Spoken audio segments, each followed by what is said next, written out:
Good evening.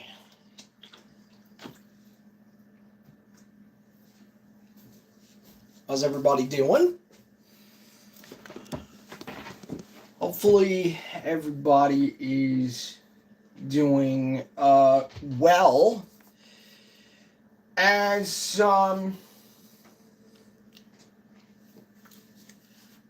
we have got lots going on here. Lots and lots of things.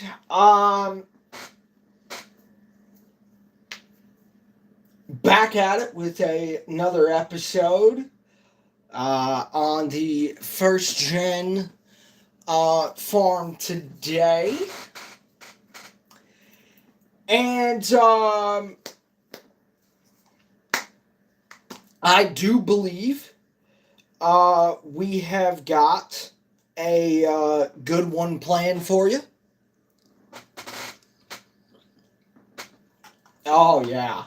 That's the stuff. Get us in a lucky leper.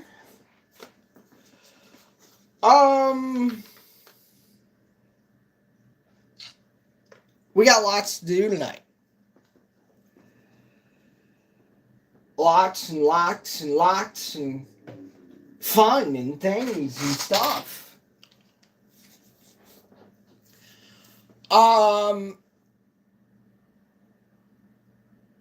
So, how do I want to do this?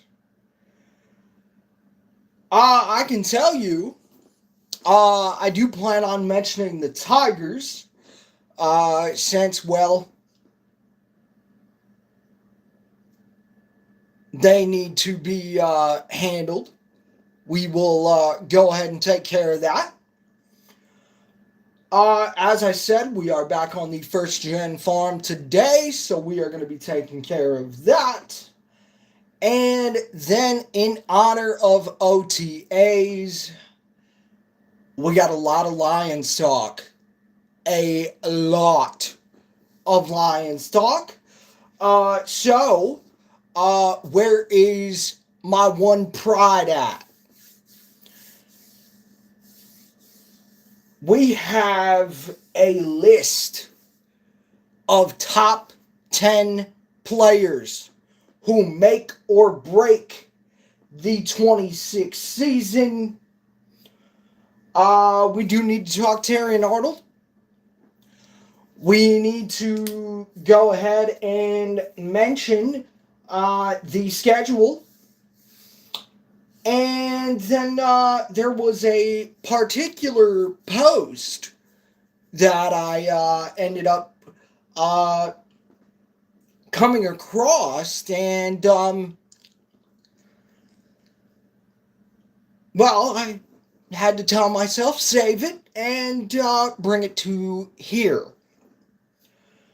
We'll have a conversation about that, and then we have episode 2 of the Straw Man of the Week. The Straw Man Argument of the Week. So look, we got a lot of great stuff planned. We're possibly going to spend some money. And, yeah, we got a lot to do. So, let's go ahead. Let's get the Tigers out of the way.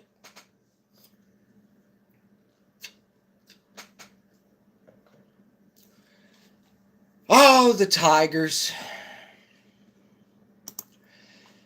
Remember when, Dan Campbell said, don't fall in love with your own players?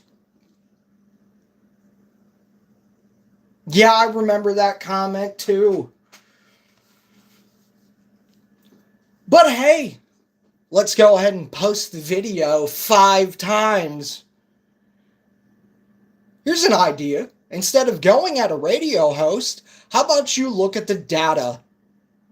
Why? Because you can't argue data. Unless you're a lemming.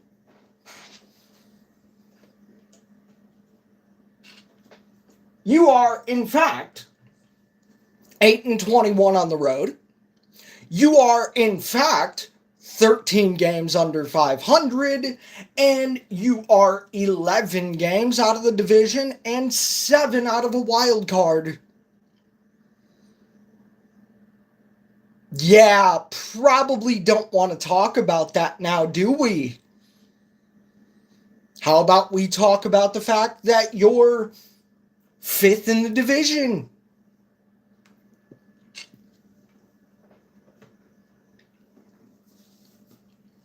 Pretty interesting. And by the way, here is the other thing. I saw the beat writers getting involved. That's always fun. Hey, beat writers, do me a favor. You want to talk about how it's not your job to criticize the team? Here's an idea. It's also not your job to drink the bathwater either. So how about we just cool it? Okay, thanks. See ya at the trade deadline. And that will conclude our Tiger Talk for the day. With that said, we have quite a bit to do. Obviously, we have to plant. Then on top of that, we got to spend some money because, well, things be happening.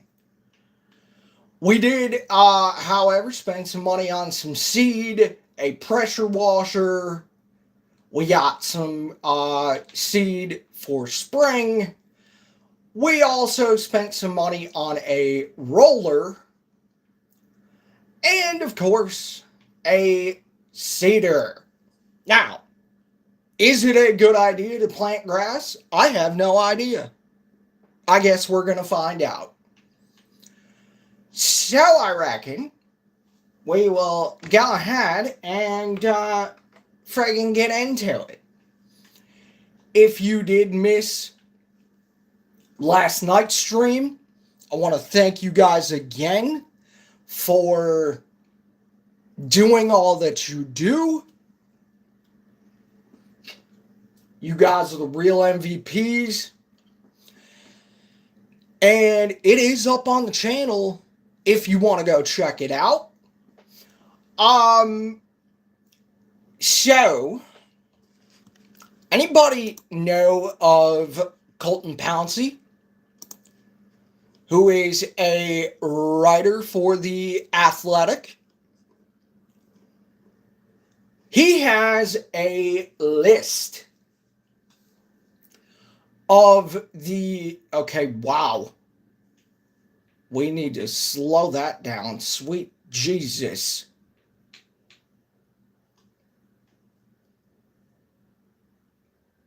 Okay, that's even a little bit too fast.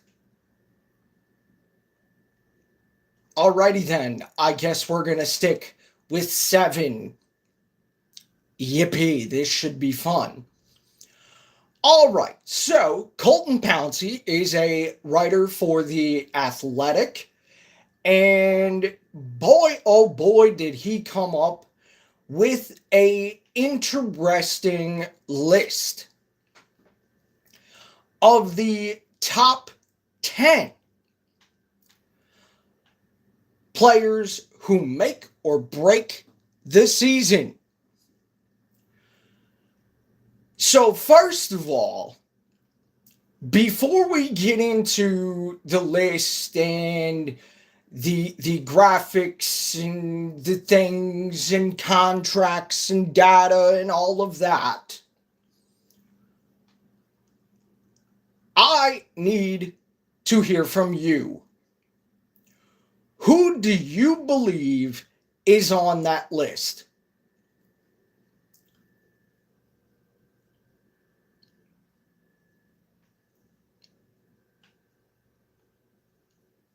Throw me some names.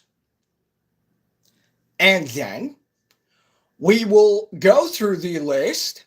I will tell you if I disagree or agree.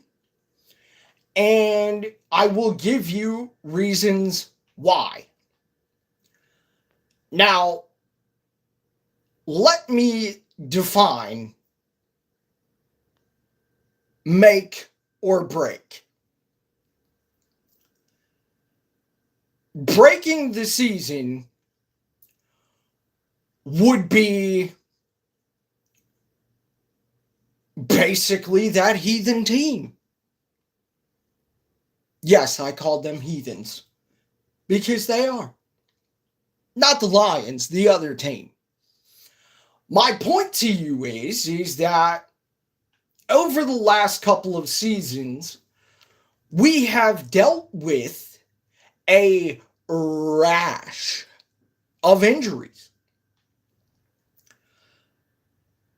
Now, I am not going to be like certain people and, oh my God, the injuries costed us.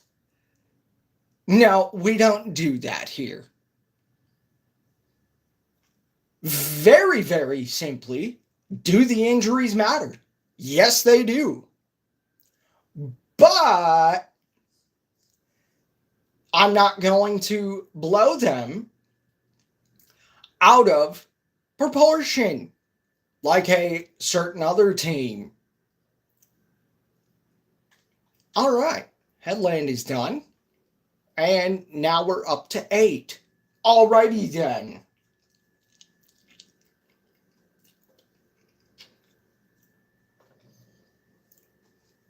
The first guy that I would name on the list is Kirby Joseph. And the reason why I say good old J. Curb is because of, ironically, the knee injury. And the thing is, I don't want to get too far in the weeds on this, but here's my thing. That situation was very, very, very strange.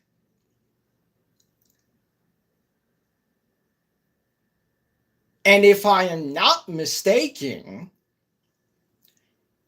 it reached a boiling point in the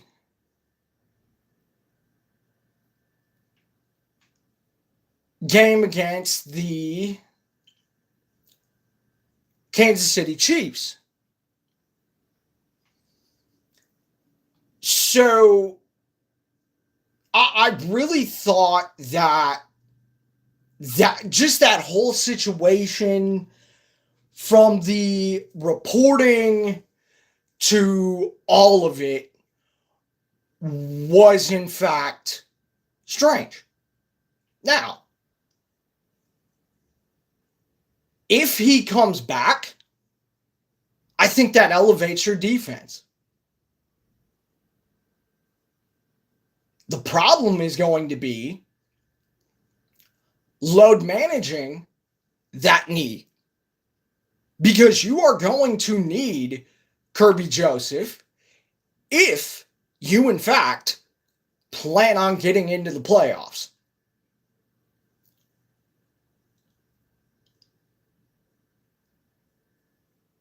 Another name that I would like to mention is a person we are going to call who's up next for a contract. I truly believe you do not want to lose this player because he would be scooped up immediately. Now, is he coming off of an injury? He is. That player is Brian Branch. Very, very simply, That was my favorite pick. That was my favorite damn pick of the Brad Holmes era.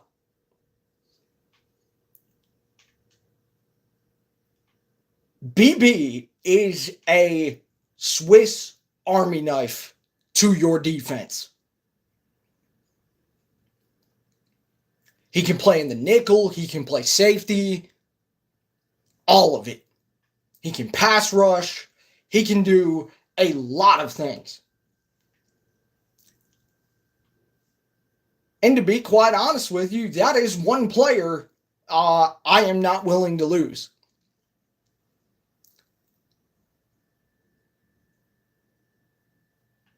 And I do believe we can agree that I think we need to see, maybe it's just me, but we need one of those pad popping hits from Brian Branch. We need one of those hits like oxygen. Very, very simply. So I've given you two names. If you would like to participate, you are more than welcome.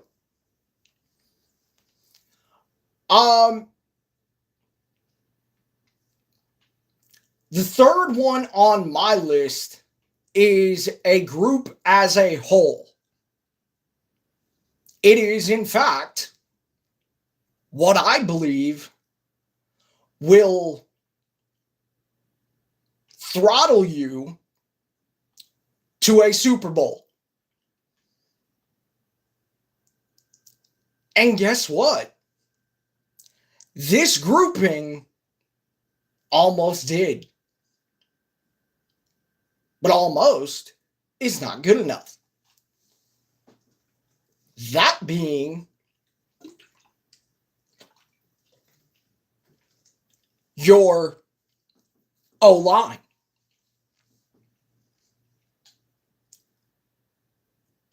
I think,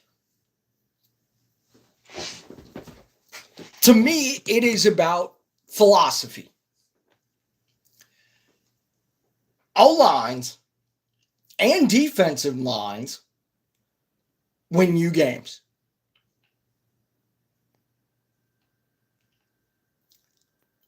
Along with other things.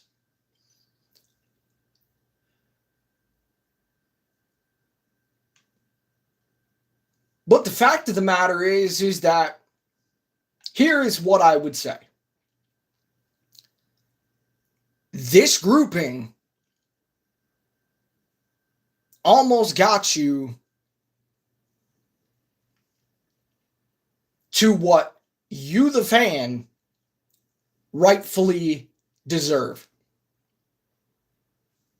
What is that, you ask? That, my beautiful people, is a Super Bowl. Now, let me be very clear. I understand it brings up wounds. I do. I understand because I am a fan. And I can close my eyes and go back to that moment. I think we all can. Very, very simply.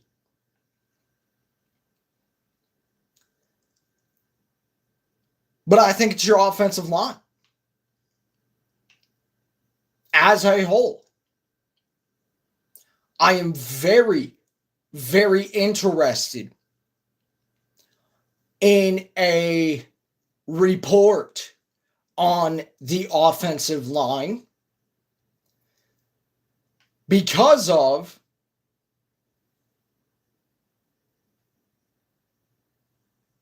if your center performs.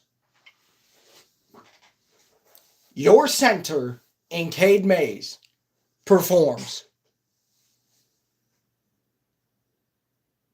I do believe you can unlock what this team has been missing.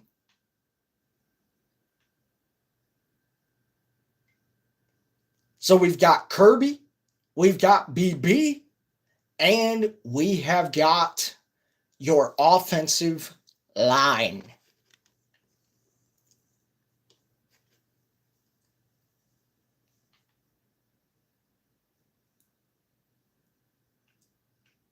Up next,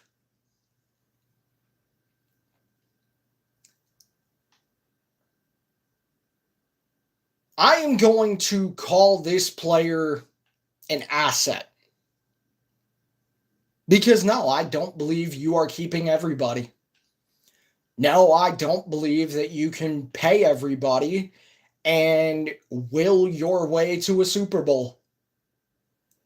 And not only that, but paying everybody means you have to lose somebody.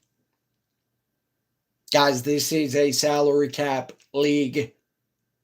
With that said, that is your starting tight end, who is in fact up for a contract. And let me remind you that it would be a market resetting deal, a lot like your running back. Tight end, Sam Laporta. Now, here's the thing with Sam. I like Sam. I think we all do.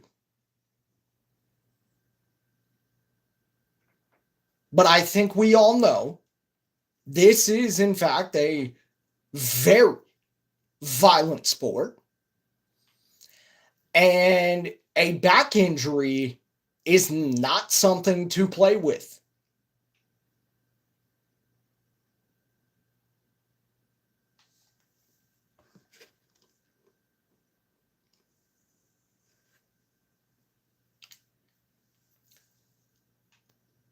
Up next, we are back on the other side of the ball for this would be number 5 on my list. It is, in fact, Terrion Arnold. Now, let me be very clear. That is a very, very murky situation. That is, as far as I know, still circulating is the word that I will say. That, in fact,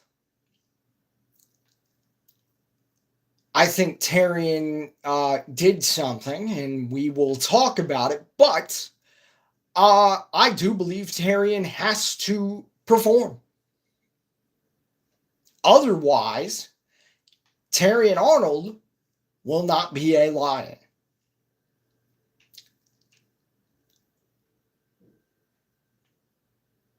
Up next, we're staying on the defensive side of the ball. And I am going with DJ Reed.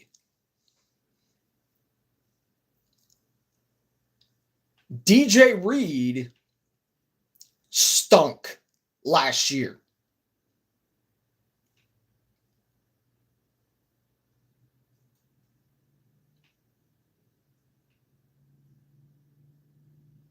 And that's based on numbers. That's based on watching the game. All of it.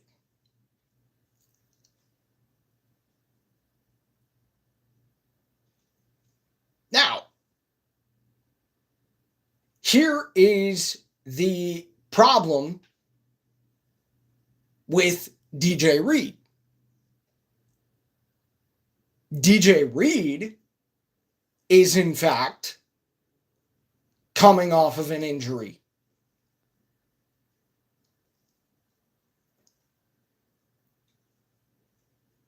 And honestly, I think he needs to perform before that becomes a point of discussion, is the word that I would use.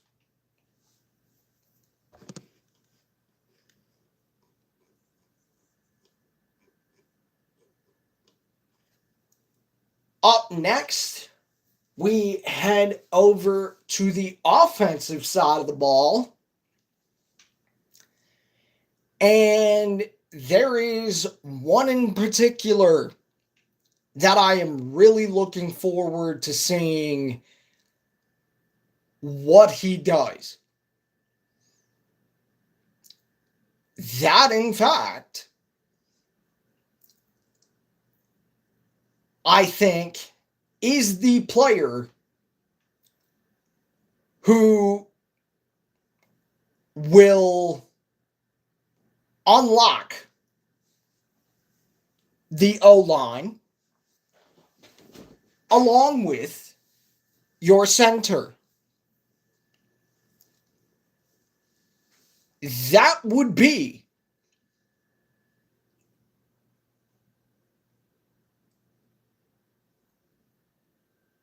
your interior option, Christian Mahogany.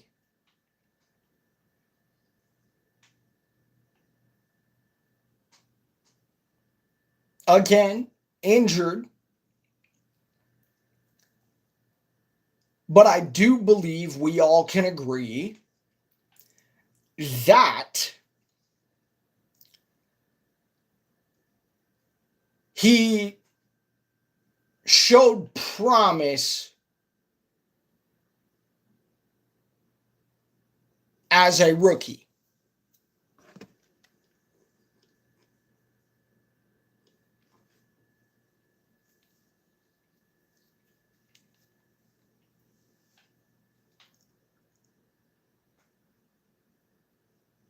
Let's head back over to the defensive side of the ball. And these players, these three, in fact, I am going to count as one player.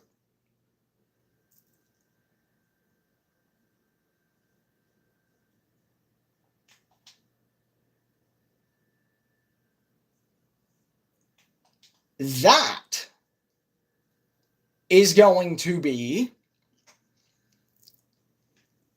DJ Wanham, who I'm not big on, to be quite honest with you. And then we have Alim McNeil and your second year player in Tyleik Williams.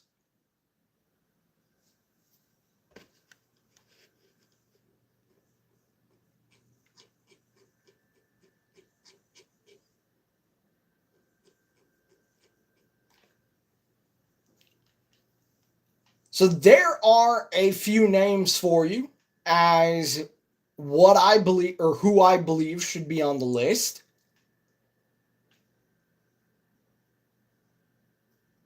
And I think it is very, very simple.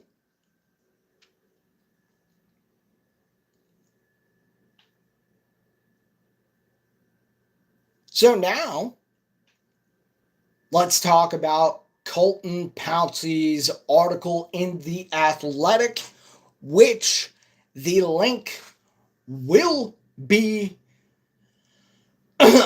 in the description if you do want to go and read it. And what I'm going to do is I am going to start at number 10 and then work my way up to number 1.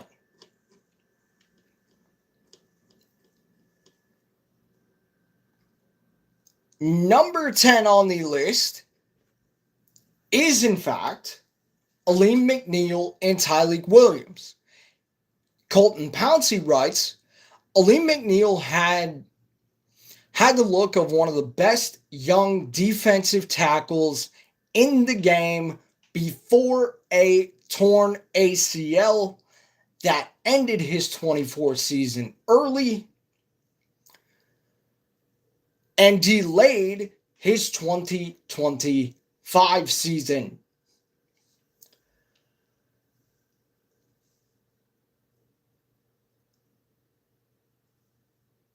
Naturally, there was rust upon his return to action. McNeil didn't generate a pass rush sit at a similar level. His pass rush win rate fell from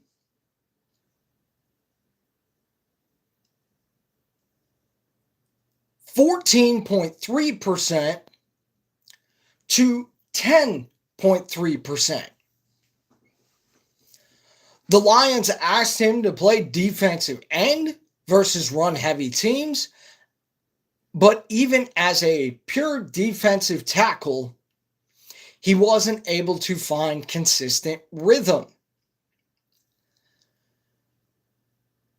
McNeil returning to his 2024 form on a Pro Bowl track before his injury would be huge for this defense, with several questions. The Lions struggled to generate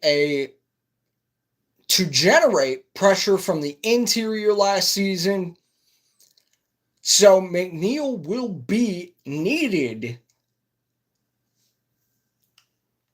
another year removed from injury.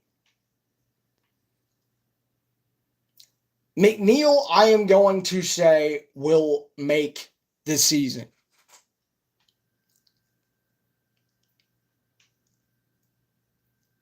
Because the truth is, you win with the tip of the sword. Your defensive line, your offensive line.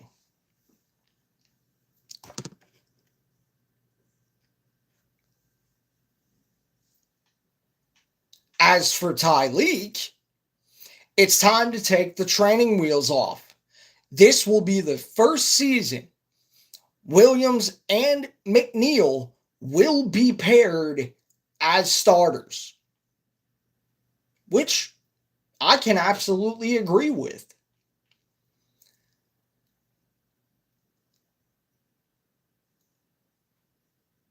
Williams, a 2025 first-round pick, has the tools to be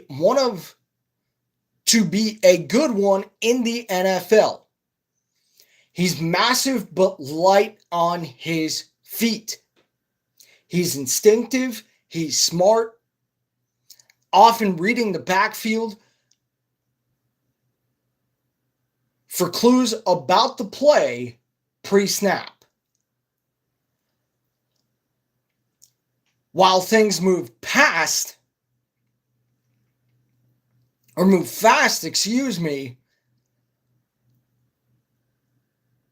at times for Williams as a rookie, he projects as a perfect fit as a nose tackle next to McNeil, with DJ Reader no longer in the mix. Another example of Lions banking on youth. I absolutely agree with this. Look, we even talked about it. The Lions do have to get younger. There is an element of that.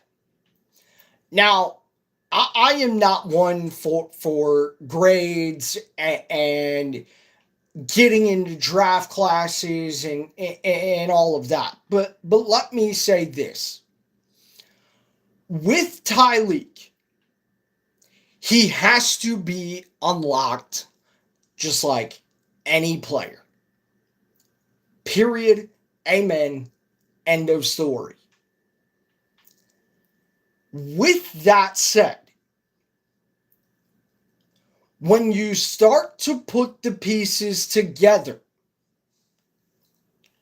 Aiden on one side, Derek Moore on the other, Aleem, and of course, Tyleek in the middle. Guys, that should tell you one thing and one thing only.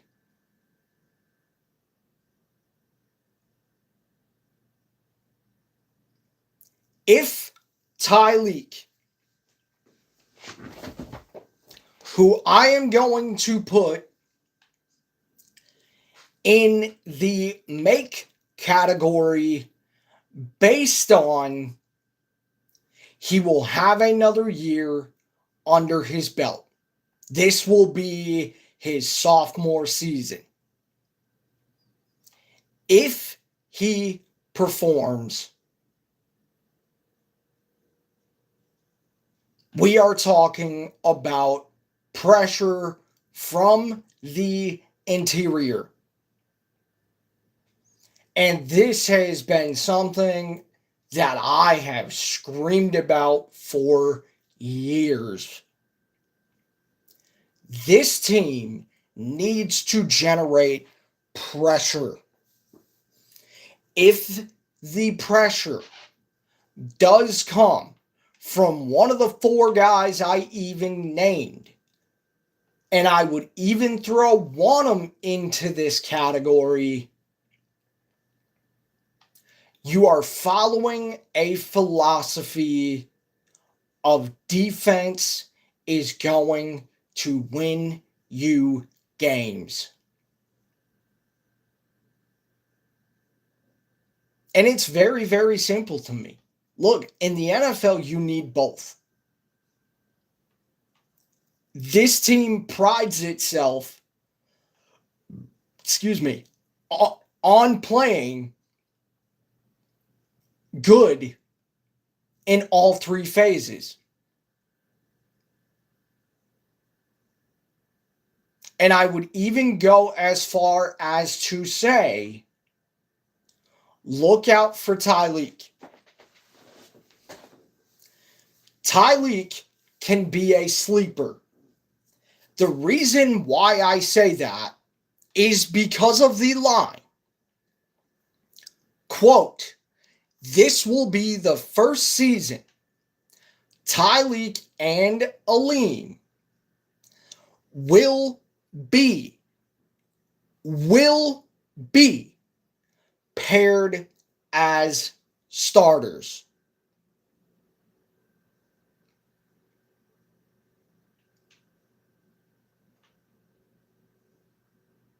Now, let me say this. Whether it is Aleem, whether it is Tyleek, if we are going to unlock this defense, very, very simply, I cannot have you disappear in crunch time moments. This is where, okay, full stop. I am going to say this, and it is not to be provocative. It is not to be ridiculous. It is, in fact, what I believe. This team, if you unlock this defense, guys, there was promise. But to me, if this defense unlocks, and I'm talking in crunch time moments, not just during the regular season, where it counts, in the playoffs. If the defense shines, and let's just say, for example, that the offense doesn't, guys, you're going to win games. However, if the defense unlocks, here is your most important part. That is what gets you over the hump. That is what will get you over the hump. To me, I am not speaking for anybody else. I am speaking for me. Alrighty, I believe we have this little bit, and our grass is planted. Very nice. And in fact, top up in the drone and see here.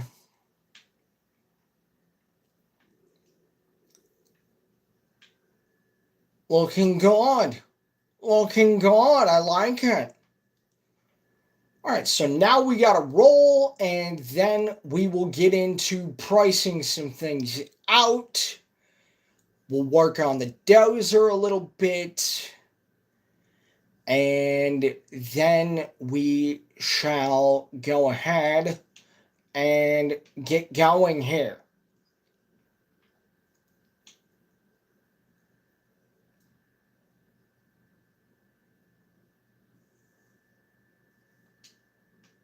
But no, as I said, I am speaking for myself.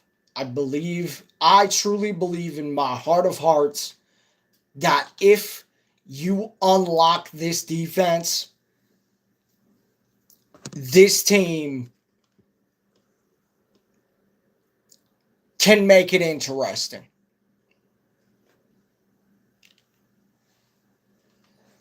So at number 10 on Colton Pouncey's list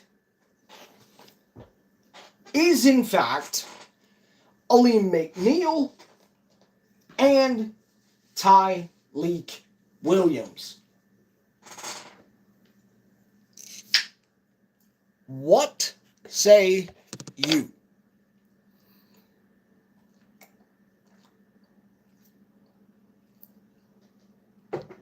Oh, a little bit of bubbly. All right.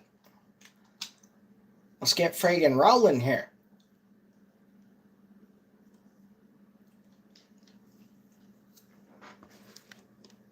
Up next on Colton Pouncey's list is, in fact, Christian Mahogany.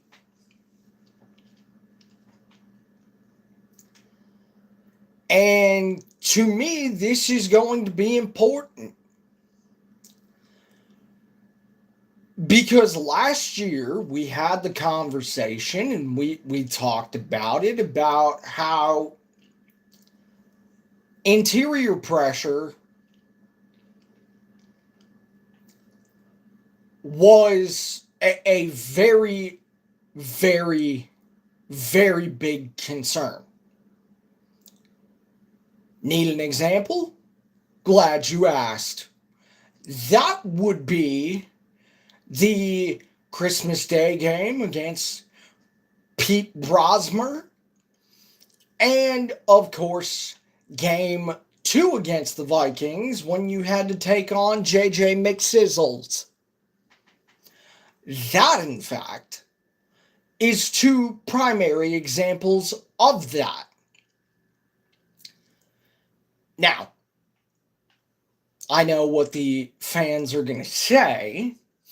Oh, Brian Flores sucks. No, Brian Flores is pretty respected. Just saying.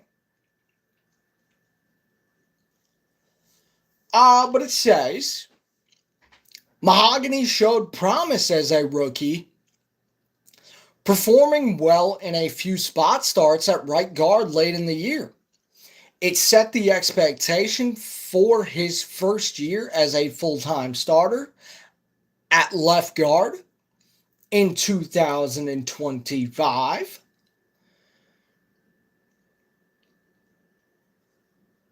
As the Lions looked to get younger, if Mahogany proved to be a hit,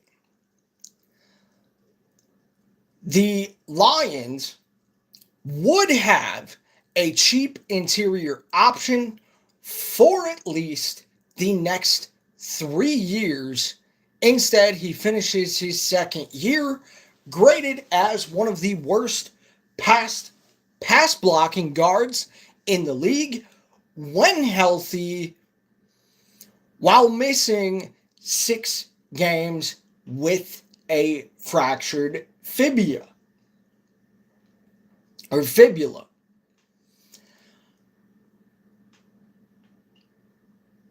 Look, I truly believe that your O-line is going to be very important. I would say just as important as your defense. But I am going to keep it simple here. As I said before, if you unlock this defense, and when I say that, I mean generating pressure. When you, in fact, go ahead and win your one-on-ones and you get after the quarterback,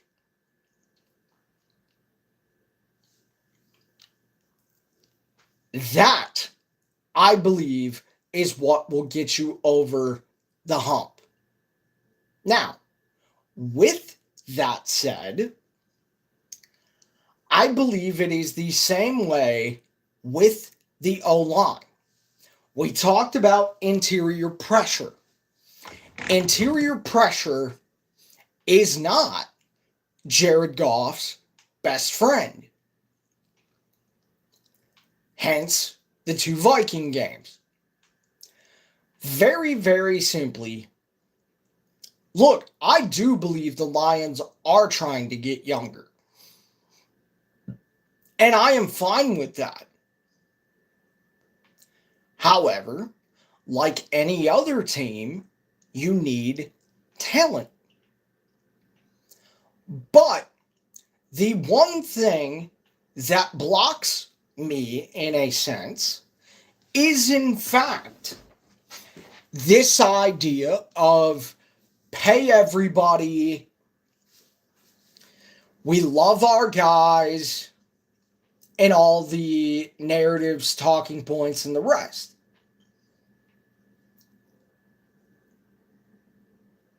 Look, there is no doubt in my mind that Mahogany, Ratledge, Blake Miller, trying to think of who else is on the offensive line. Anyone other than Penei Sewell is going to have to earn their spots. Period. Now, I know that Cade Mays can be thrown into that conversation. My problem is that with Cade Mays, you can only go off the Carolina tape.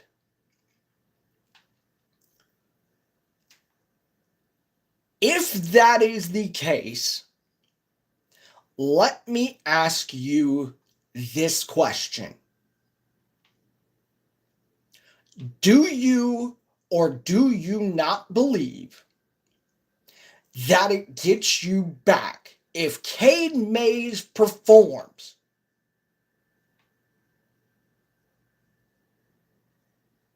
the way that he is supposed to? Do you believe you get back to that being the throttle for this team to, in fact, make it into the playoffs. And this O-line we can look at, and we will get to the schedule momentarily. But let's just say, in fact, let's go ahead and let's pick a week.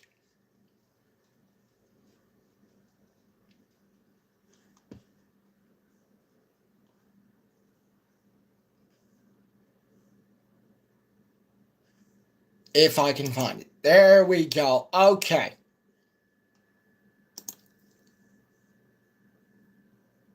Let's say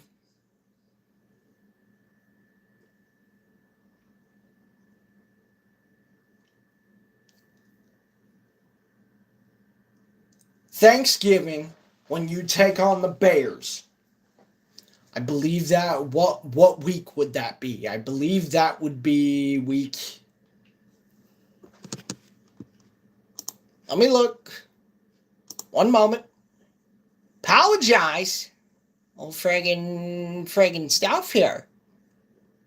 Friggin' Stowler. Okay. Week 12. Now, little early, but let's set the foundation as week 12. Week 12, you have your tradition. Detroit's finest tradition of Thanksgiving at home, taking on a divisional opponent.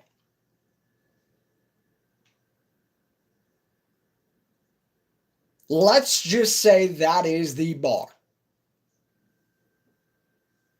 Do you believe by week 12 of the 2026 National Football League season for our one pride, if Cade Mays performs, the lead here is we are talking about this O-line rivaling the 2024 season.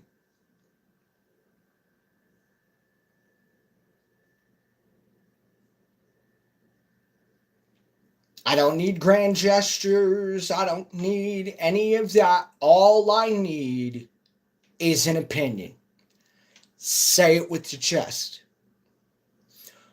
Do you believe by week 12 of this National Football League season, we come on here, we are talking about the O-line, and we are talking about a legitimate playoff push?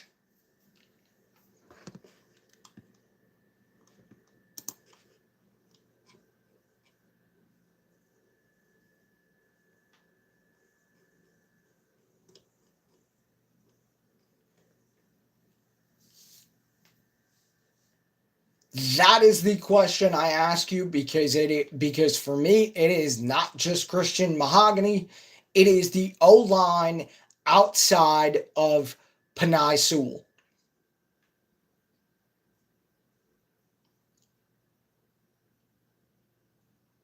Up next on Colton Pouncey's list, we have DJ Wonnum.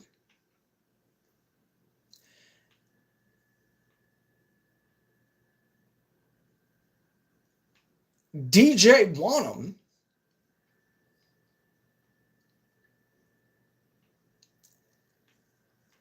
that signing I was not big on. And I'll tell you why. because it is the sense of that they, as in lions, want occupiers. They want to set the edge and have the rest of their guys do the work.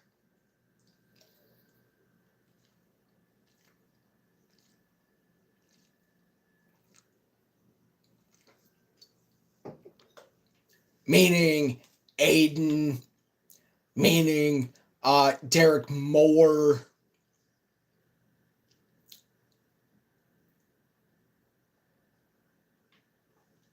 All right, so let's get to say save. Jack Campbell.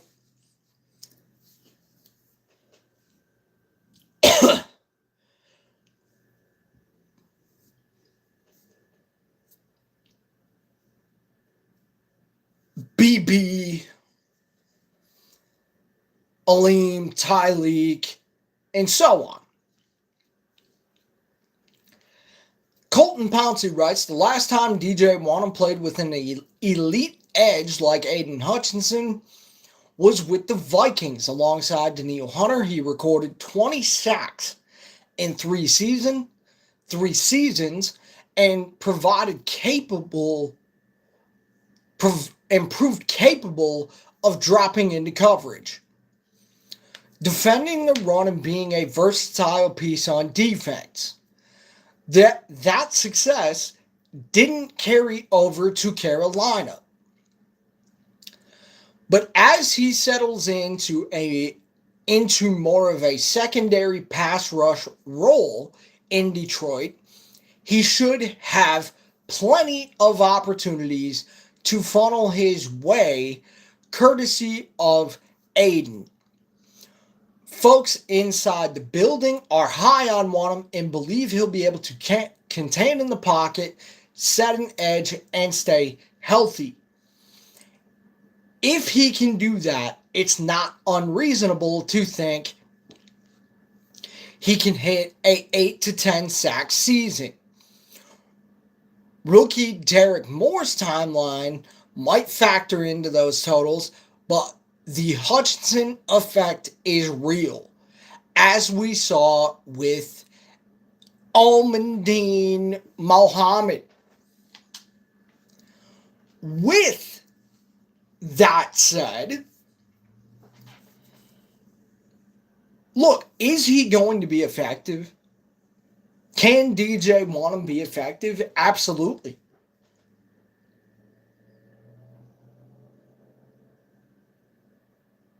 My philosophy has always been, and forever will be, you can never have enough pass rush. You need pass rushers. You need guys to take the hits for Aiden. What I mean by that is when there is double teams, triple teams, and so on Aiden, the rest of the guys have to do their work.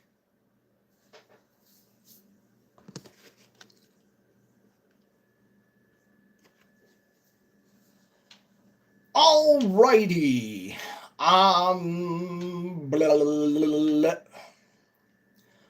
We can go ahead and start moving the fertilizer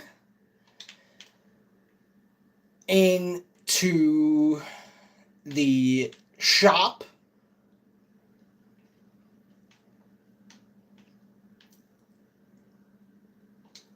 Because, well, we don't need that sitting outside getting wet. Especially with rain on the way. We do have another pallet of seeds. So that should work out well. And then, of course, we do have our oat seed up there. We got the pressure washer. We're all good there. So we do need to start looking into this.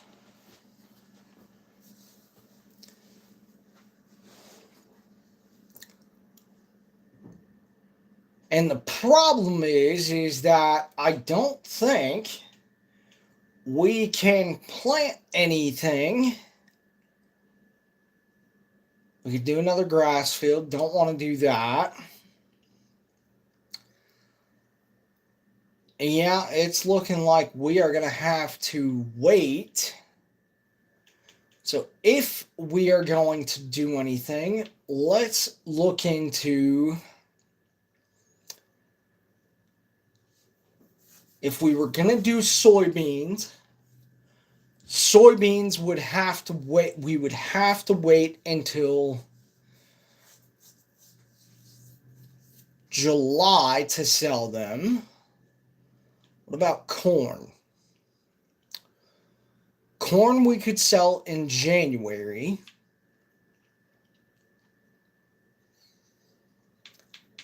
But if we are going to do cattle, we are going to need some type of straw crop. What are hay prices like? Not bad. Not bad.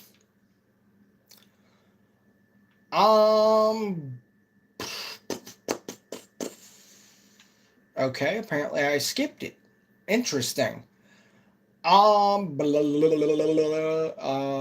is it? What is dried oat? Sheesh. Interesting. The only problem is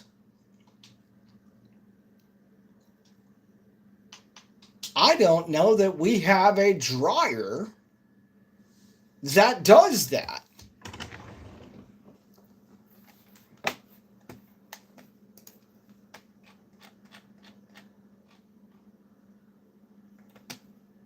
Oh, you know what? It's because of this. Interesting. Okay, so that makes sense. 98.5. Jesus. Okay, so we probably can't do that. So I hit the wrong thing, of course.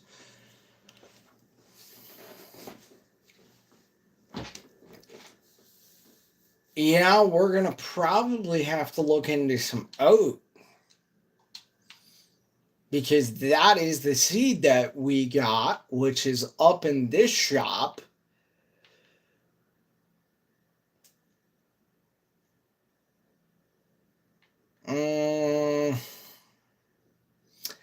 Yeah, I think we are going to decide on oats for right now. Let's go ahead, hop up in the dozer here.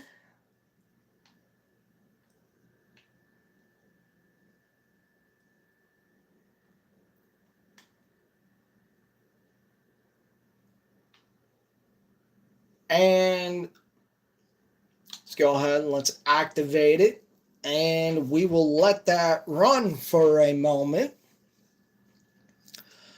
Up next on Colton Pouncey's list, we have Blake Miller, the rookie. It should be noted that some rookies struggle. Rookie struggles are to be expected of Blake Miller. He plays upright at times. He loses leverage and needs to prove he can hold up against NFL level pass rushers and run defenders. That could take time. But if there was a tackle in this rookie class who's ready for this sort of responsibility, it is Blake Miller. He is one of the most experienced prospects in the draft. He'll be playing his natural position, and his intangibles are off the charts. If Miller proves to be a better player as a rookie than Taylor Decker was last year, the Lions' offensive line will be better off for it. That last line is exactly what I want you to focus on. That last line. Because of if he proves, which I think we all can agree, not a very high bar to clear,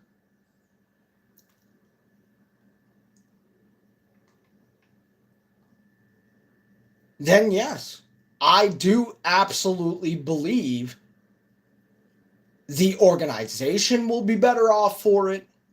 The offensive line will be better off for it. Your quarterback will be better off for it. And on top of that, so will your running game. All right. So let's hop out here and let's hop in the drone. And the reason I made that road is because what I want to do is I want to not only extend the hayfield, but extend the grain field as well. But I do want to get into cattle. And that is where I need your help.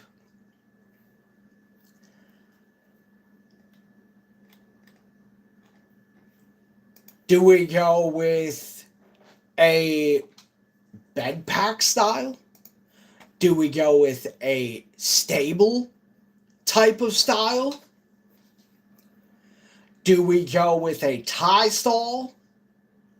I really, really like this tie stall by CM2. I use a lot of their mods. I think it goes perfect with the shop. But then again, I do like the tie stall because it is customizable. So, if you could help me decide on that, I would greatly be appreciative. Alrighty. With that, we need to place down our first production. The problem being is, where do I want it?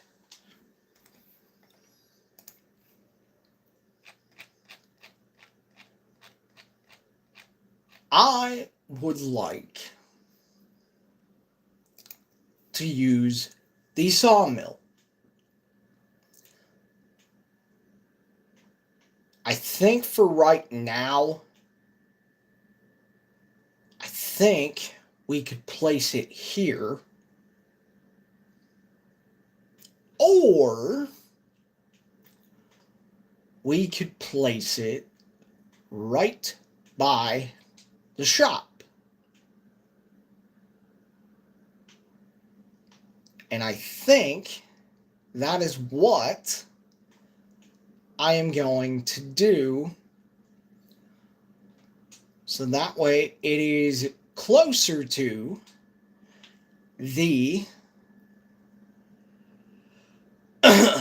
trees that we need to take down.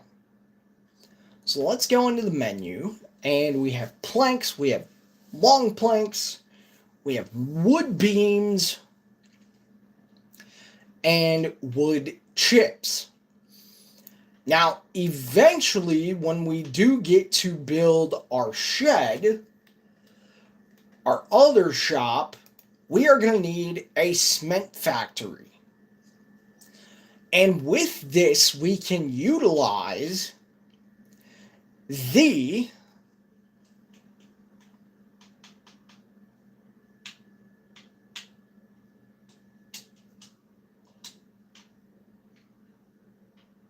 wood chips to create more profit. So I reckon, since I don't want anything falling on the shed currently, and our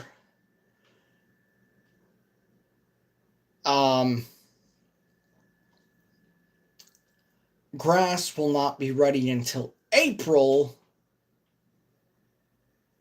let's start with that and clean up the field edges.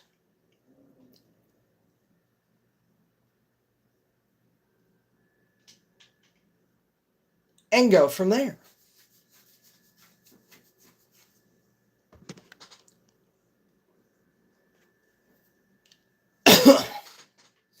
Up next on Colton Pouncey's list is, in fact, DJ Reed.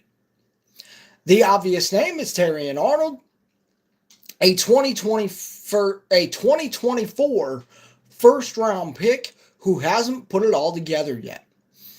There is upside there for him to develop into a plus player, but he needs to prove he's capable of that. DJ Reed already has. The reason the Lions signed him to a 3-year, $48 million contract is they expected a baseline level of play from a coveted free agent cornerback last year. And for varying reasons, Reed didn't live up to expectations in 2025. A hamstring strain in week 4 kept him out of action until week 12. Reed told reporters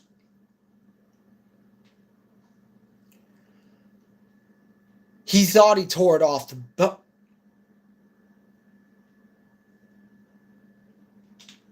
There we go. Off the bone, which speaks to the severity. He never looked the same when he returned.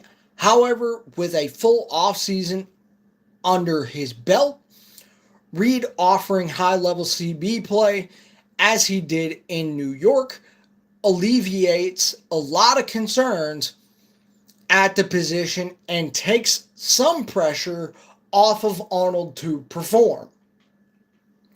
Now, this is where I totally disagree. To me, Reed has got to prove himself. And as I said before, the Terrion Arnold situation is murky. Because to my knowledge, it is still going on.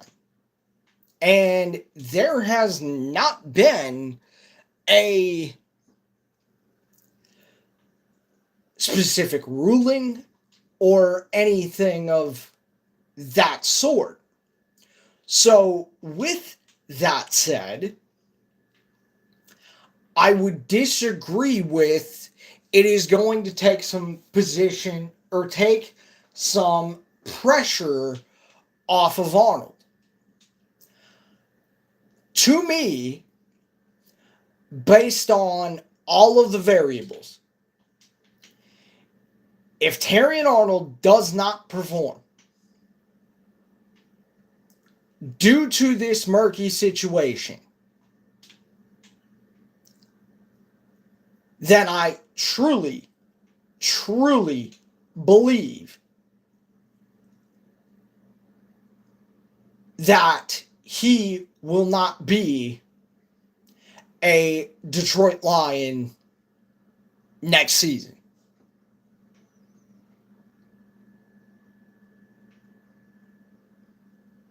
Based on that, you're probably wondering, well, what did Terrion Arnold do?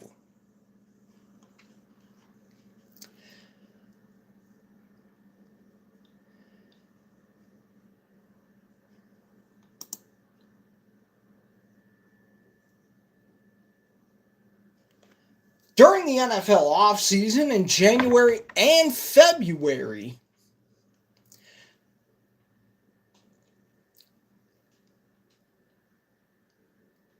Arnold rented an Airbnb in Largo, Florida.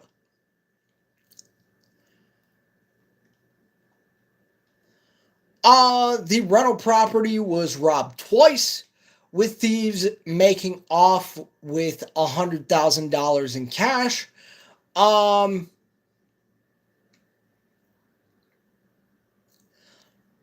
Which Arnold had withdrawn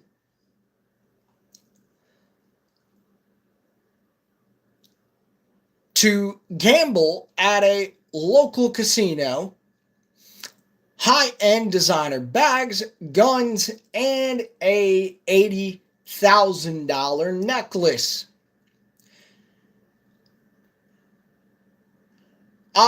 Prosecutors and court documents alleged Arnold's childhood best friend, B.O.K. Hilton, and associates orchestrated a plot to lure and hold at gunpoint and pistol whip individuals whom Arnold suspected were involved with the thefts. Arnold has fully denied involvement in the alleged retaliatory revenge crime. His attorney has explicitly stated that Arnold had no part in the orchestration of the assaults, and authorities have not charged or arrested Arnold in connection with the incident. Several of his associates face severe felony charges, including kidnapping and armed robbery. Whoa, buddy. Obviously, texts were presented and go from there.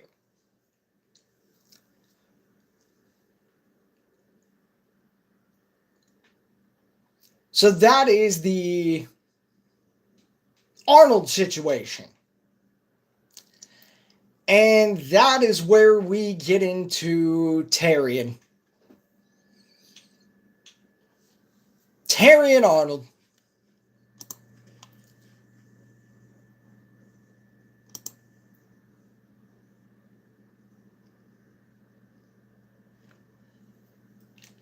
What are you doing, son? What are you doing? You are on social media posting with money. You are posting about private jets.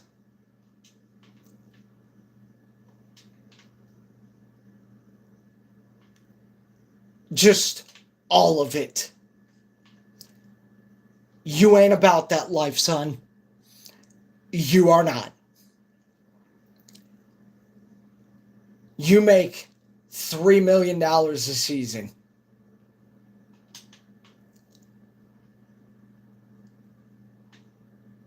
It is very, very simple. Log out. If I wasn't doing this, I wouldn't be on social media. But very, very simply,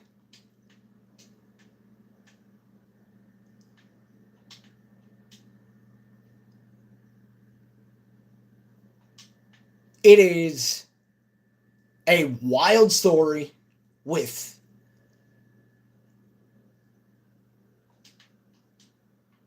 it is just, all of it is murky. And not only that, but Terrion, you got robbed not once, but twice. Time to rein it in, dude. Rein it in. No more. All right. Now that we have done that, we need to hook up the good old dually, and we need to start hauling.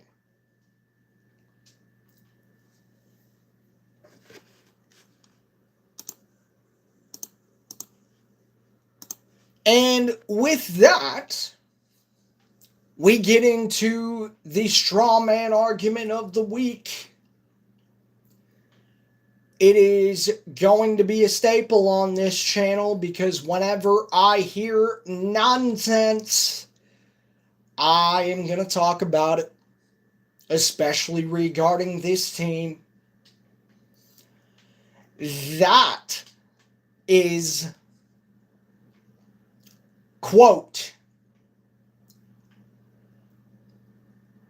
the Lions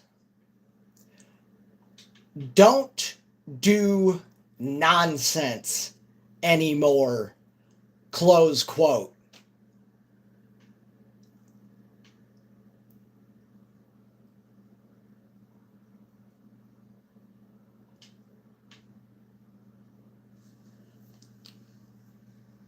Gonna let that land for a moment. Gonna let that land. Quote, the Lions don't do nonsense anymore. Think about what I just read to you. With Terry and Arnold.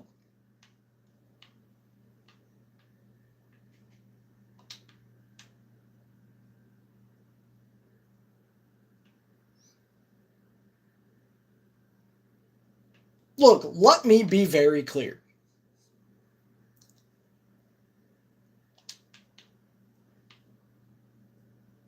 The job is the job.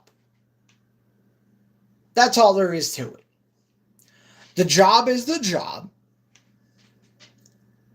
And on top of that, the job is to interact with the fan base. I just read you the Terry and Arnold story.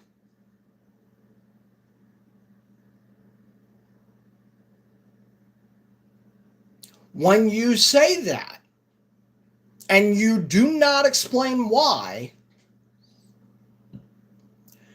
you are in fact creating a straw man argument. Oh, they don't do nonsense anymore. Terry and Arnold.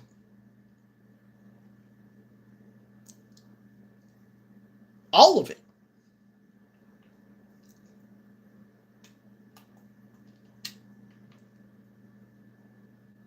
It is very, very simple. Whoa. $6,200. Nice.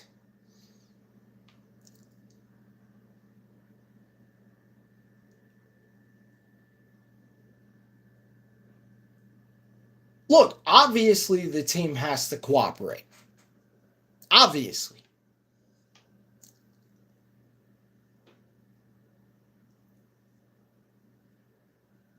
But think about what I just read you. This wasn't just a one-time thing. No, this was in fact 2 times.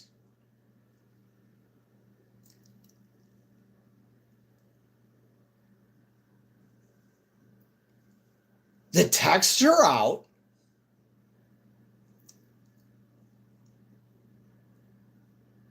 And it's just, it is just all of it.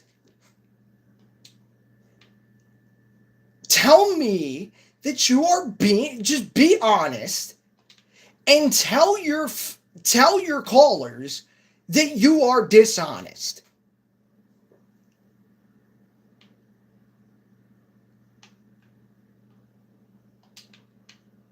That is what I mean when I say that this is a straw man argument. And that's why I do the things that I do, and why I tell you, if you are going to disagree or you have an opinion and you want to say it, you are more than welcome to say it. But I gotta have reasons. Have reasons and say it with your chest. That simple. Now, has this organization done some nonsense? Abso-freaking-lutely.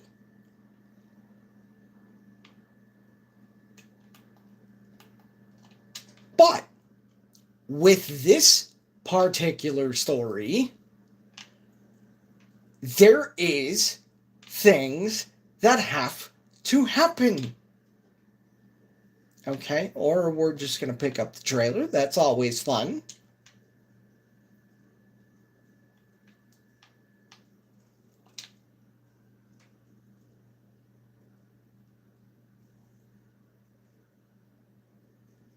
But no, there's legality. There is all sorts of things that the team has to cooperate with. The texts are out there. We're not going to do the lawyer talk. But it is very, very simple. If Terrion Arnold is involved in any way,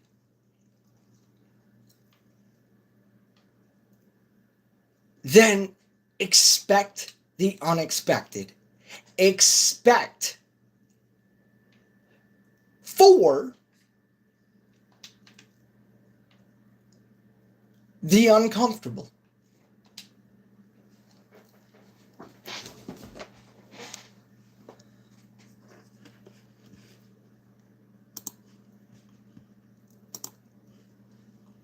All right. With that, let's get to the next one on Colton Pouncey's list. That is tight end Sam Laporta. Sam Laporta is again coming off of an injury, is about to be paid. And again, that is per Rod the Bod. And it is, quite frankly, interesting. Because as I have explained, this is in fact, just like the Gibbs contract, going to be a market resetting deal. So with that said, Colton says there is a strong case to be made that Sam Laporta is now underrated, both in context to the Lions roster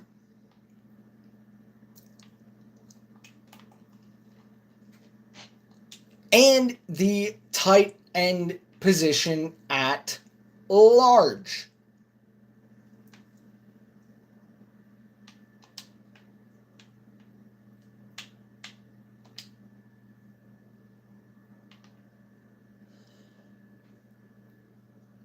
He's selfless and doesn't require the ball to be valuable. He draws the attention of the linebackers and safeties. He has sure hands.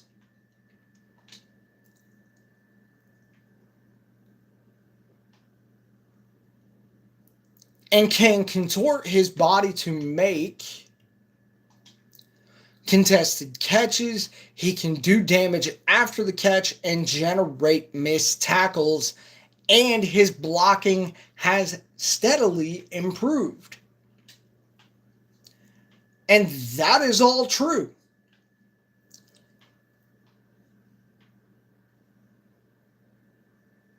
But logic will tell you that a back injury is nothing to play with.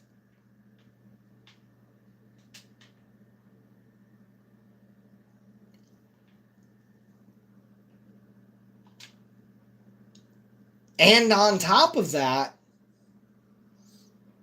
did we forget that we hired a new offensive coordinator?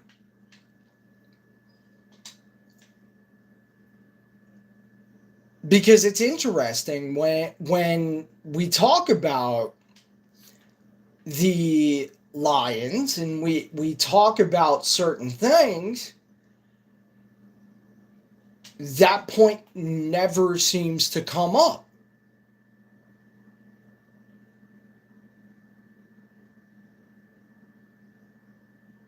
So my point would be is I'm interested to see if he in fact gels with the new offensive coordinator.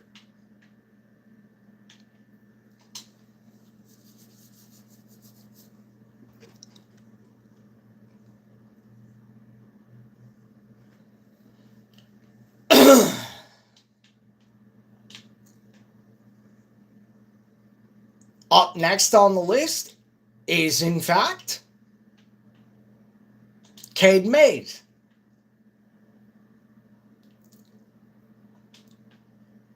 We had the conversation a little bit earlier. It is very, very simple to me. If Cade Mays performs, then week 12 will be the foundation. If Cade Mays performs, are we talking about this O-line, and are we talking about a playoff push in week 12 when the Lions are at home for Thanksgiving to take on the Chicago Bears? And the fact of the matter is, he doesn't have a very high bar to clear because of Graham Glasgow.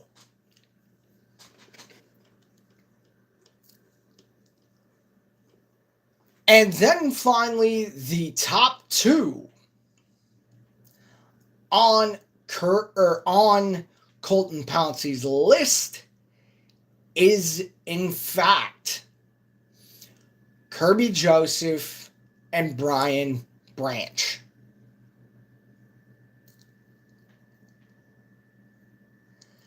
And Colton says, the two biggest wild cards on this roster play safety, so it's only right to pair them together. Well, we will start with Kirby. It's been a concerning stretch for Detroit's all-pro safety. He was limited in training camp with a knee injury. When the season began, Joseph started games but didn't finish them as his knee injury flared up several times.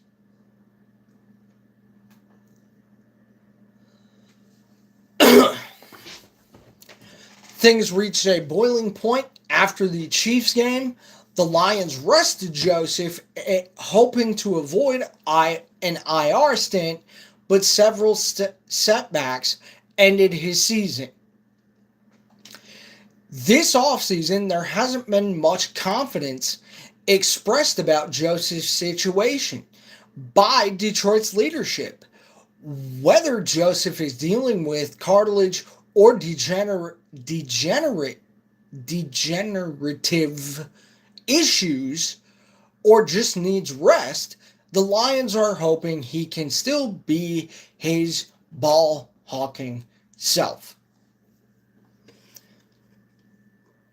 Yeah, I think that says it all. Pretty clear to me. As for Branch, it is unclear what the season will look like. He's expected to miss time,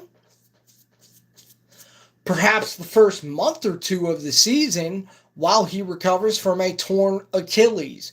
While players return from this injury, it is a devastating one as Branch will enter the final year of his rookie deal.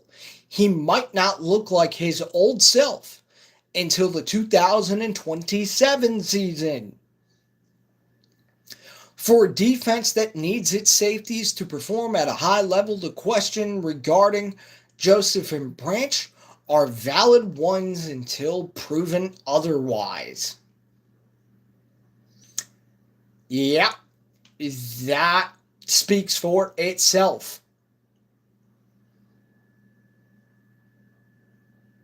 So there is your top 10 Lions who make or break the season.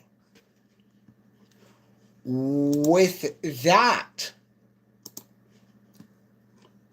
we get into the schedule.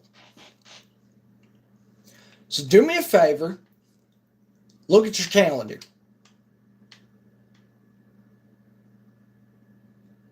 Has the season started yet?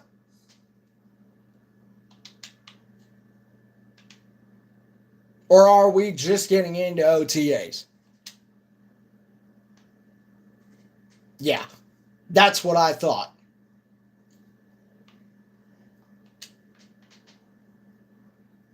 We don't play the schedule game here. I'll go through and tell you the schedule. I'll give you some takeaways, and we will go from there.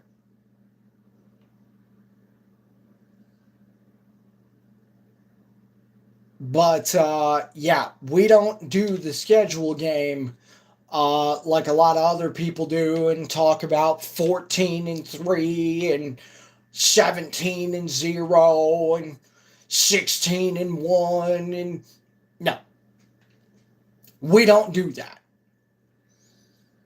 because, well, simply that is a tradition like no other. Very, very simply. Okay? Okay. Week 18 is a divisional matchup. You are on the road at Lambeau Field to take on the Green Bay Packers.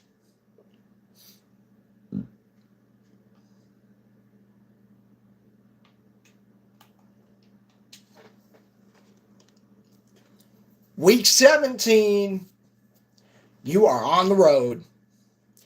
And in this one, you are, in fact, in prime time on a Sunday in Chicago as you take on the Bears. Week 16, you are in prime time again. And ironically, you have some unfinished business with this team, and they're a mess right now. But it is the New York Football Giants, and you are at home. Week 15. I believe this is the week of Christmas. Ruh-roh. You will be on the road at US Bank Stadium in a divisional matchup to take on the Minnesota Vikings. Week 14, you are at home. You are in what I like to call the appetizer hour, which is 1 p.m. as you take on the Titans. Week 13, you are back in the appetizer aisle as you take on the Atlanta Falcons. Whoa, buddy. Week 12, it is the finest tradition of them all. It is, of course, Thanksgiving. And that is going to be a benchmark game as it is divisional as you take on the Chicago Bears at home. Week 11, you are back in the appetizer hour. And it is going to be a playoff atmosphere at Ford Field as you take on Tampa Bay. Week 10. Ah, yes, the unforgetful, can we call it the scandal game? Maybe. 9:30 in the morning, you take on the New England Patriots. Can anybody get confirmation if Diana is going to be in attendance? And oh, by the way, that is in Munich. Week 9, you are on the road. And you are, in fact, taking on the Miami Dolphins. Week 8, you are back in the appetizer hour as you take on the Minnesota Vikings. Divisional. Week 7, you are in prime time at home. Ruh-roh. Divisional. Green Bay comes to town. Week 6 is the bye week. Week 5, you are on the road in Arizona. Week 4, you are in prime time on Sunday as you are on the road at Carolina.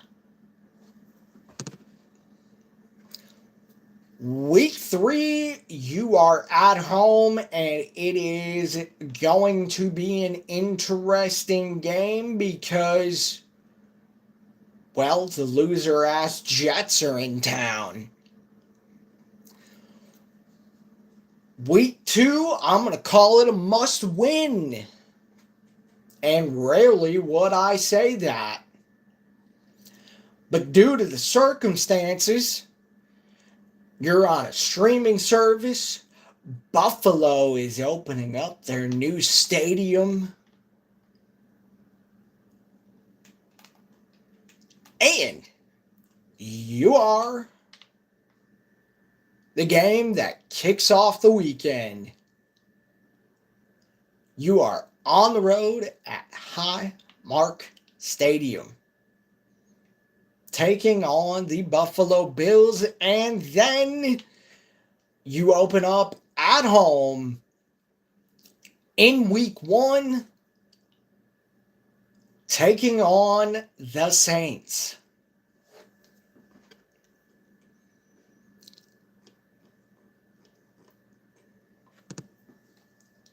A lot going on there.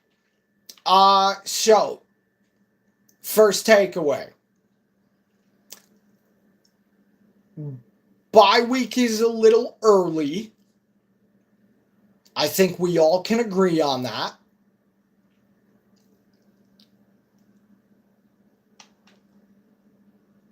After I hit a tree. Blah, blah, blah, and then, of course, everybody has to whine about this because it's the I'm hip, I'm cool thing to do, and that is, of course, from week 9 to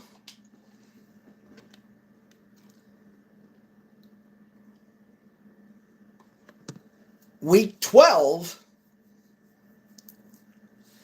You play 4 different games in week 9. You are on the road at Miami.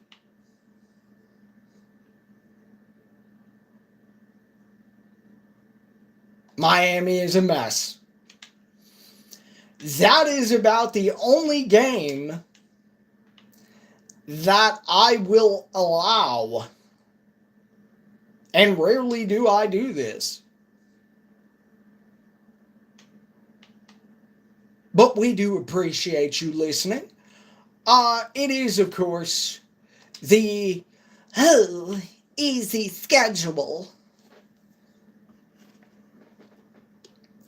Week 10, you are in Munich.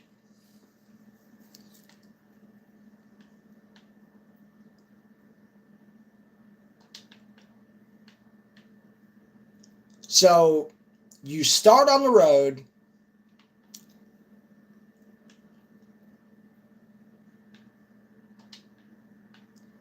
And on top of that, the very next week,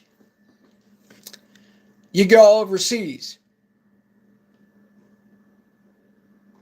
Week 11, you come home. And I told you, it is going to be a playoff atmosphere. That is going to be a week of storylines. That is going to be a week of a lot of talk. Why do I say that?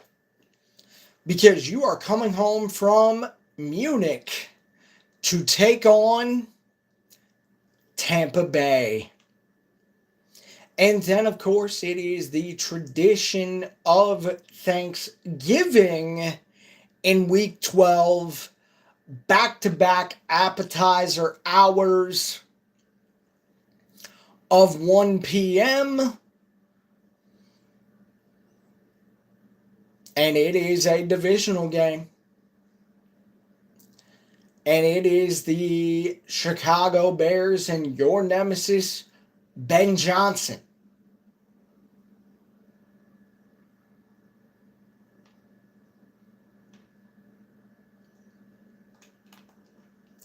So the 3 games in 11 days thing, fine with it, but I don't want to hear any crying. Now the 3,400, very nice, very nice. We're getting there. Alright, so let's get into this opinion that I've seen because, well, it's quite interesting.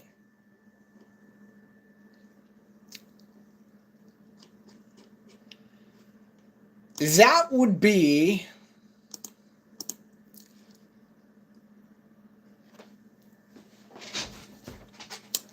Al Karsten.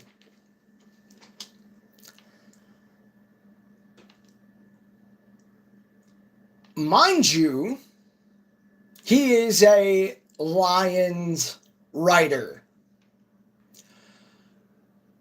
So right off the rip,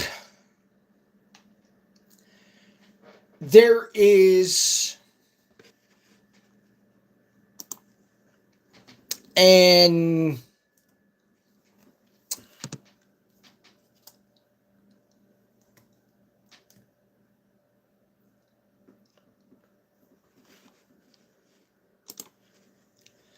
there is a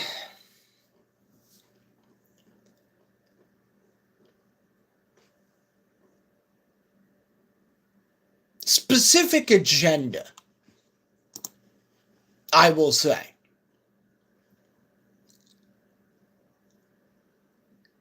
And with that, if I can find the opinion here, it is very, very interesting. I had the photo. I don't know what happened to it, but okay. Interesting. Interesting.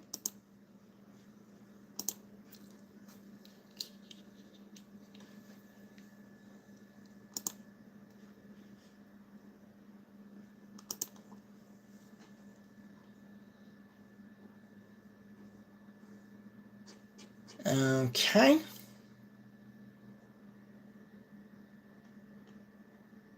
Huh.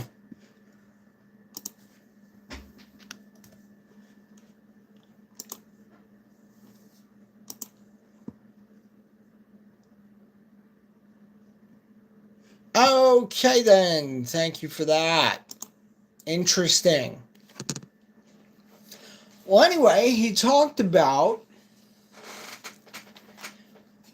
that, 2031. And I was getting ready to read past it.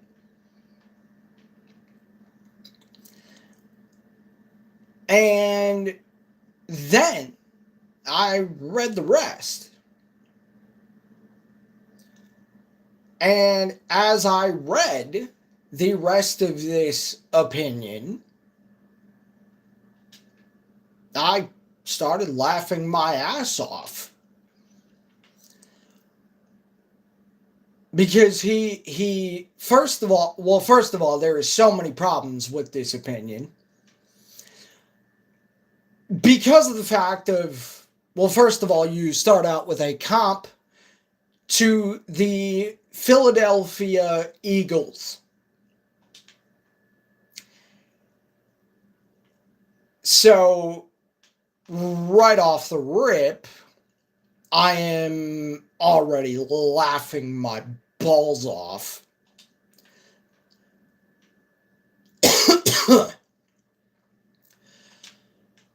Because of the fact of, 2031 is the year, and Lions are looking down the road at the cap space and things and sports and stuff and things and... Okay, great. The opinion of that, they'll go for it in 2031. Do me a favor. Take a look at the year right now. It is 2026.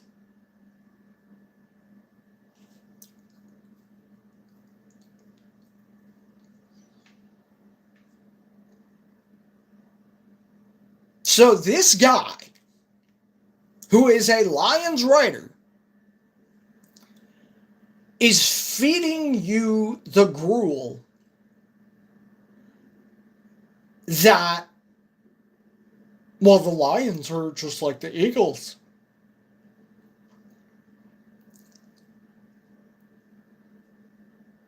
Now, don't get me wrong, the Lions do have stars. They do. Panay Sewell, Aiden Hutchinson, Amon-Ra, Gibbs, Campbell. This team has stars. But here's my problem and why another $6,200 bringing us to 275. Let's go. But here's my problem with the comp. What happened in 2025? Anybody remember? Oh, that's right. The Eagles won a Super Bowl. They have a ring. You have not made it to the Super Bowl.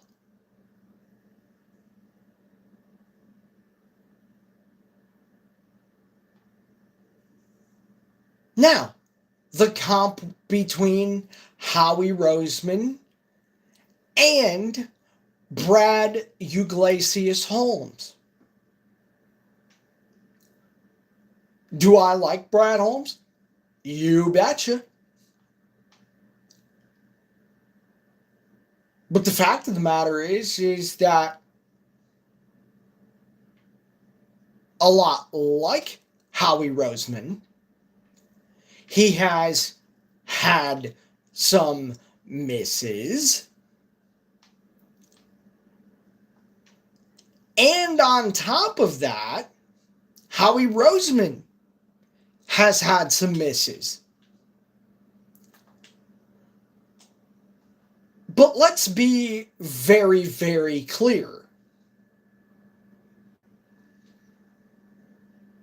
Howie Roseman has something Brad doesn't have. That's a Super Bowl ring as a GM. On top of that, Brad has not made an all-in move like Howie Roseman has.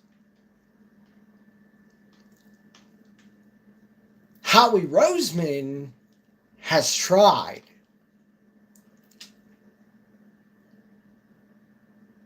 And then, on top of that, Brad and Howie are in fact in competition with each other. So here's the point. Short and sweet.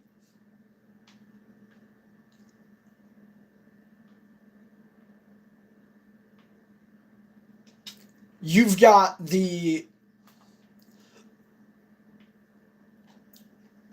soon-to-be retired family banker, team president. I'm not a football guy, but I'm going to go on podcasts and talk about football decisions guy. Talking about, oh yeah, we want to pay everybody, even though if we don't see them play. Ooh. And, oh yeah, the core will perform. Ooh. So you have that guy. Then you have Bradley Iglesias Holmes, who, I'll be honest, I like the guy. I do.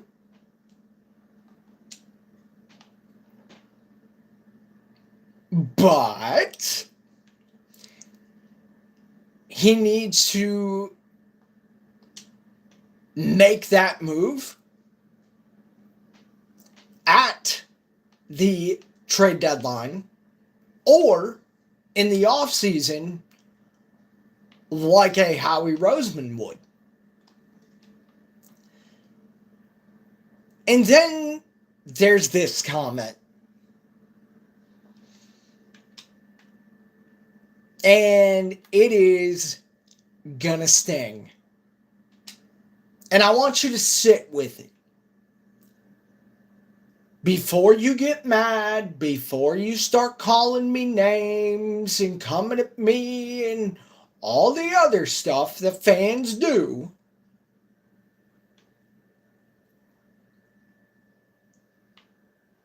Go back to the Dan Campbell quote. We can't fall in love with our own players. Now, I am not accusing. I am not saying that they have done that. But it sure seems like, feels like, sounds like they have. And on top of that, does anybody remember when that was said? Oh, wait. Here's the zinger. That would be after the loss to San Francisco in the title game. In the NFC title game.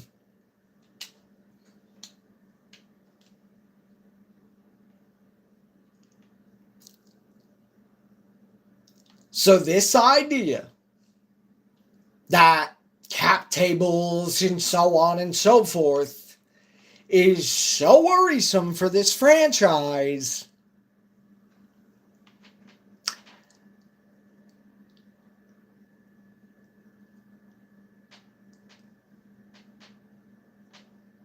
I think it's telling. I do.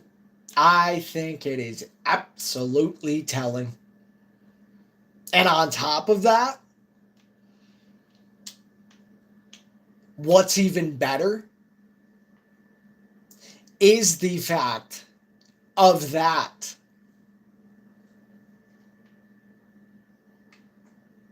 This opinion of, oh, well, we're going to be like the Eagles in 2031. How do you know that?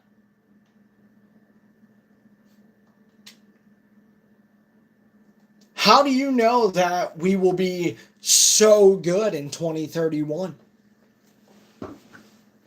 How do you know that, in fact, that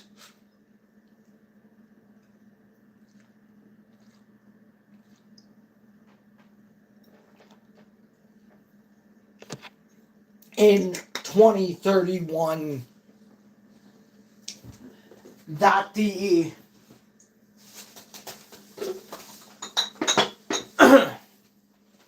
we will call them the core will be here?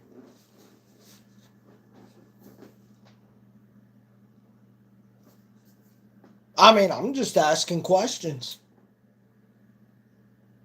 Like, how do you know that? How do you even know what the cap table looks like in 2031 for this organization?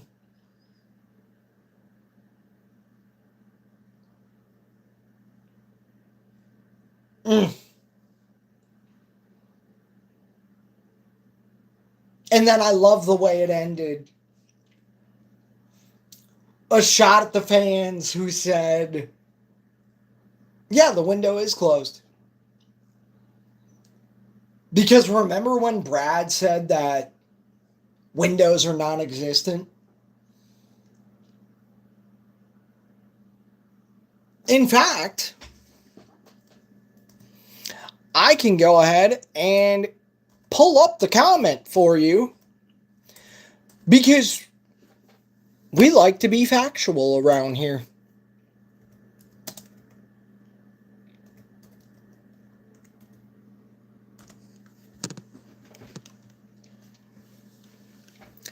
Detroit Lions general manager vehemently rejects the narrative around the team's Super Bowl window is closing.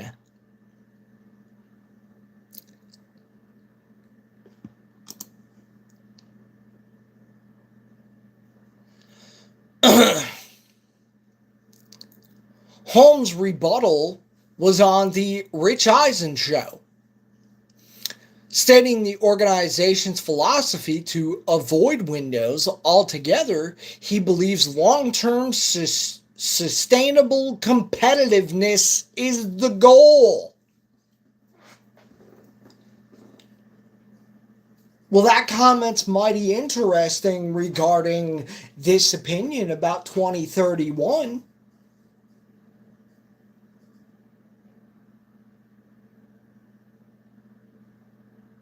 Look, you can comp Brad Holmes to Howie Roseman. You can put Brad Holmes up there with the best GMs in the league. I have no problem with that. But it's the fact of that he does not have the ring. He does not have the Super Bowl trophy, which is the Lombardi. And on top of that, he has not made an all-in move like Howie Roseman has done. And that is, in fact, where we are going to leave it for tonight. I hope you enjoyed this one. If you did, please drop a like. Please subscribe. I appreciate every single one of you. You guys are the real MVPs. I love y'all, man. We'll catch y'all on the next one. Later.